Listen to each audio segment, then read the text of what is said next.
Hi. അപ്പോൾ രാവിലെ തന്നെ ഒരുങ്ങി കിട്ടി അങ്ങോട്ടാന്ന് വെച്ചാൽ രാവിലെ അമ്പലത്തിലൊക്കെ പോയിട്ട് വന്നിട്ട് നേരെ നമ്മൾ കായംകുളത്ത് പോകുന്നുണ്ട്. അപ്പോൾ കുറേ സാധനങ്ങളൊക്കെ വാങ്ങിക്കാനുണ്ട്. നാളെ 28 ആകുമ്പോൾ നമുക്ക് കുറച്ച് ഒരുങ്ങാനൊക്കെ ഉണ്ടല്ലോ. അപ്പോൾ അങ്ങനെ അതൊക്കെ വാങ്ങിച്ച് വീട്ടിൽ കൊണ്ട് വെച്ചിട്ട് ഞാൻ നേരെ എൻ്റെ വീട്ടിലോട്ടാണ് ഞാൻ ചേട്ടനും കൂടെ വന്നത്. അപ്പോൾ അവിടെ അച്ഛന് മരുന്നും ഒക്കെ വാങ്ങിച്ച് കൊടുക്കാൻ വേണ്ടിയിട്ട് പച്ചക്കറിയൊക്കെ വാങ്ങിച്ചിട്ട് ഞങ്ങൾ വന്ന്. അപ്പോൾ അച്ഛൻ്റെ വണ്ടി എടുക്കുകയാണ്. കുറേ ആയി അച്ഛൻ്റെ വണ്ടി ഒന്ന് സ്റ്റാർട്ട് ചെയ്തിട്ട്. അപ്പോൾ അതൊന്ന് ഓടിച്ച് നോക്കാനും പിന്നെ മെഡിക്കൽ സ്റ്റോറിലോട്ട് പോകാനായിട്ട് ചേട്ടൻ ഇറങ്ങിയാണ്. അപ്പോൾ ഹെൽമെറ്റ് പെട്ടെന്ന് വണ്ടിയിൽ നിന്ന് ഉരുണ്ട് താഴെ വീണാന്ന്. അപ്പോൾ നമ്മുടെ ശംഭുമോൻ വന്ന് നിൽപ്പുണ്ട്. അവൻ പേടിച്ചിട്ട് ഓടി.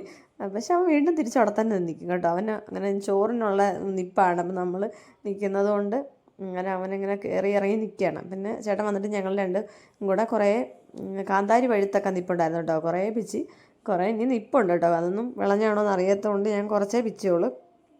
പിന്നെ ഞാൻ കുറച്ച് കറിവേപ്പിലയൊക്കെ ഒടിച്ച് പിന്നെ ഞാനും ചേട്ടനും കൂടെ ഈ വീട്ടിൽ വന്നിട്ടാണ്. വീട്ടിൽ വന്നിട്ട് നമുക്കിവിടെ കാളമൂട്ടി സമൂഹ സദ്യയാണ് ഇന്ന്. അപ്പോൾ അവിടെ സദ്യ കഴിക്കാൻ പോകണം. അതുകൊണ്ടാണ് പെട്ടെന്ന് ഇങ്ങനെ വന്നത്. അപ്പോൾ ഞാനും കാശിയും പാറുമായിട്ട് പോയിട്ട് നമ്മൾ സമൂഹ സദ്യ കഴിച്ച് പ്രഥമനും അവിയലും സാമ്പാറും തോരനും അച്ചാറും അങ്ങനെ എല്ലാം ഉണ്ടായിരുന്നു. നമ്മളങ്ങനെ ഭക്ഷണമൊക്കെ കഴിച്ച് നേരെ വീട്ടിലോട്ടാണ് കേട്ടോ. വീട്ടിൽ പോയിട്ട്